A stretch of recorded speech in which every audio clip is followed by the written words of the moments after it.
So from the last video, which I did talking about healthy relationships, that conversation made me start, really having deep thoughts in regards to relationships and what the term a healthy relationship means to me. And I wanted to share some of the other things which I was thinking about, and the things which stood out for me and the things which came to mind. So let me get into it. I do believe it's important to check in with each other. And I don't mean in a, the nagging way, but I believe it's important to know where your partner is at all times, just in case anything happens.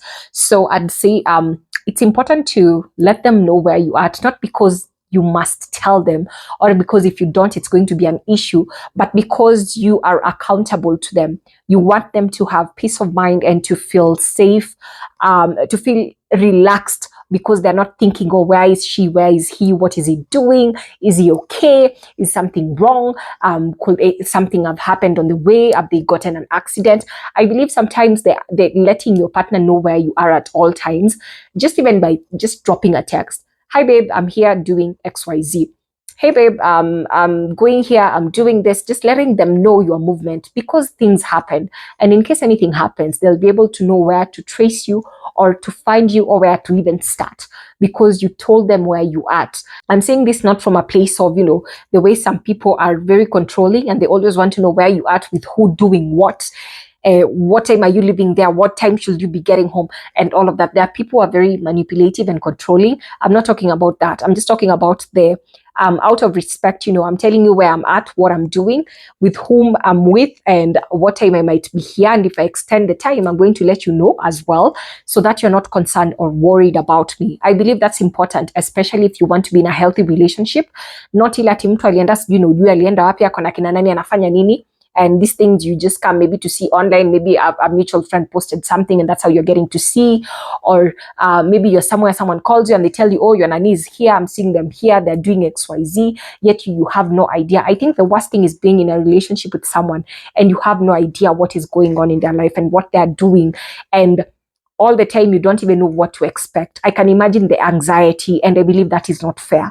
So if you're not yet in a relationship, my dear, please be sure to set and to make sure some things are in place before you get yourself into something and you regret a few years down the line. I believe it's important to be intentional with giving information of what your whereabouts, just in case.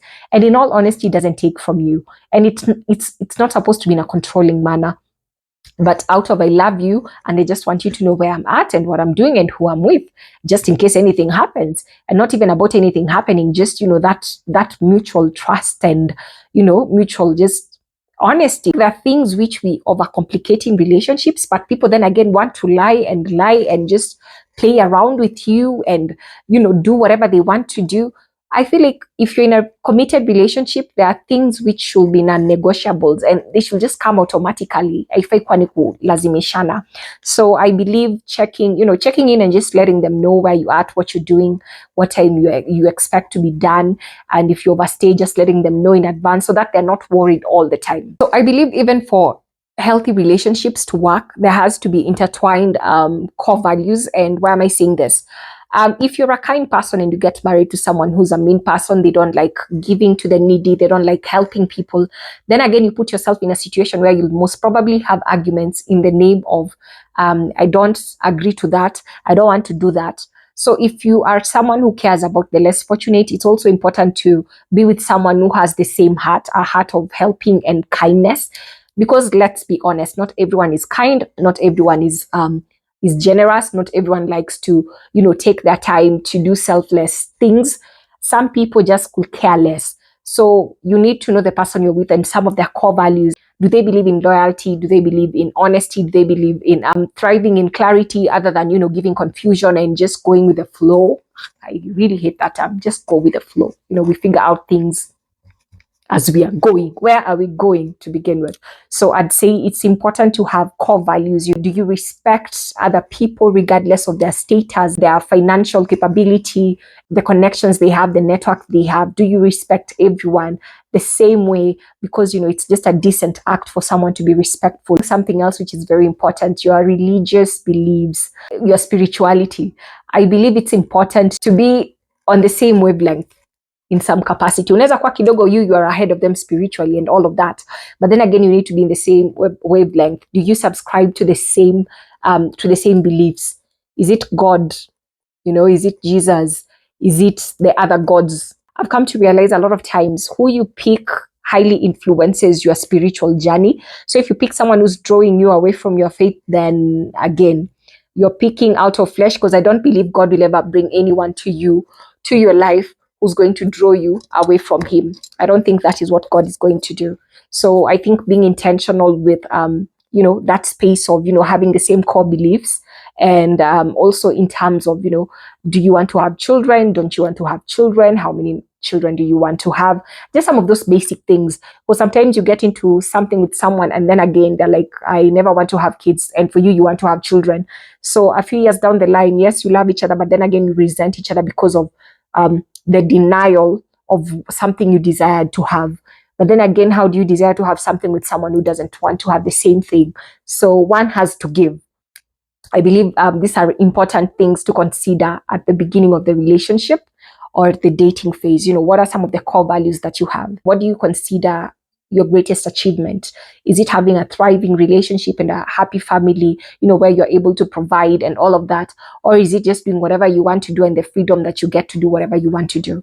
So I believe it's important to have core values which align, and just having these conversations upfront before you go too deep into the relationship. Something else that makes a healthy relationship is learning how to fight, learning how to deal with the lows of the relationship and the bumps of the relationship, learning how to still respect each other even when we disagree, instead of, because I think I've seen so many stories and I hear so many stories of people who they fight dirty. Like when we are fighting, I'm going to bring in your archives. I'm going to bring your past. I'm going to bring everything that I know that is going to hurt you, just to make sure I'm at the top of this argument and I win this argument. So I'm going to destroy you because I want to win this argument. So when you're fighting dirty, then I don't think your relationship has a chance of surviving. I believe it's important to know how to disagree, and to learn how to respect each other regardless of your different opinions and different stands, but learning how to respect each other with the understanding that I love you and I don't want to hurt you regardless of what fight we are having. I'm not going to use this as a way of escaping my responsibilities. I'm not going to use this as a way of getting a chance to do whatever I want to do because now we are not in talking terms. There are people who do that. You look for the slightest argument, then you use that as an excuse to do whatever you want to do. And then you say, we were arguing, we were doing something wrong. And I don't think that is fair. So learning how to fight. You can't learn how to fight and still respect each other if you don't have the hard conversations in the beginning. You need to have the hard conversations, because sometimes it's the conversations we ignore. The cracks now begin to become deeper as the relationship progresses. Then you get to a place where there is no way you guys can restore the relationship because the damage has been done. But I do believe restoration is possible regardless of whatever. If people are willing to do the work and to change and to do better, it's possible. So something else I've come to realize, you need to be with someone who encourages you. You need to be with someone who supports you and who claps for you and cheers for you, regardless of the circumstance and the outcome. You might be having a lot of ambitions in terms of your career and your life, and the things you want to do. But then again, sometimes things don't always happen the way we want. But you need to have someone who's always going to be there to be your cheerleader. Even when the world is not clapping for you, they're always clapping and vouching for you. They're standing by you. I believe the most important thing about relationships is having someone who has your back. And regardless of the circumstances, they still have your back. And I think that's why people are told to say, in sickness and in health. But then a lot of people want to stand in health. Sickness, hatutaki kusikia. We will think about it when we get there, when you're flourishing financially and when you're having a low season.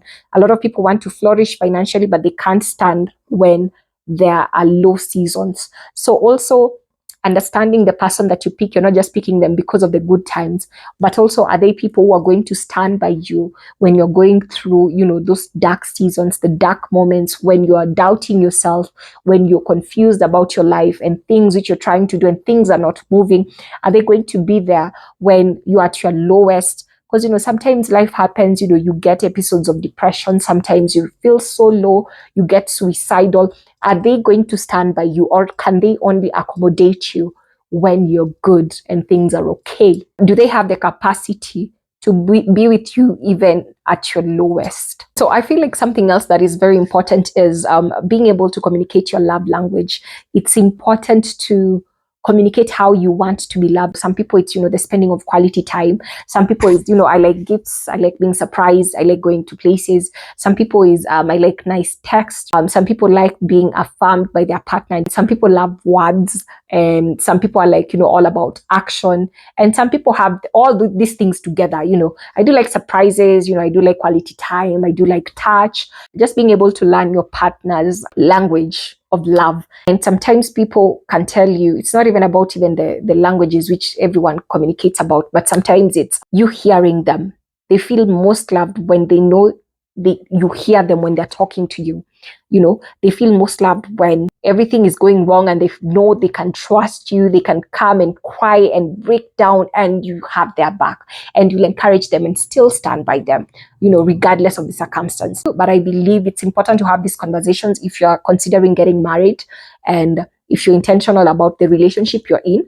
But then again, you can have a good relationship with someone, but then again, maybe they're not meant to be your partner, and I think that will be a conversation for another day.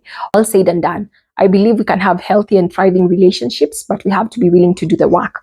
We have to be willing to change the things about us that are toxic, because all of us, we have some level of toxicity. Like, it takes two to tangle, it takes two to make mistakes, So also getting to that place of understanding, all of us can be poison in the relationship, but then again, all of us can choose to rise above it and to do better and become intentional with the relationship and how we love the other person and how we treat them. Understanding that all of us, we belong to the Lord and all of us, we are special to Him. So as you're treating them, imagine you're treating, that's the child of God, you're treating the way you're treating. Don't just do things blindly and move and choose out of, it's called what? Feelings and emotions, but also have discernment. And the Holy Spirit is going to help you with that. And also you need to be the Word. So it's possible to have healthy relationships. It takes work and intentionality and the Holy Spirit and God being the center of it. So don't give up just yet. Love is beautiful. It's beautiful. I believe in love. I believe in marriage. I believe in healthy relationships, and it's possible.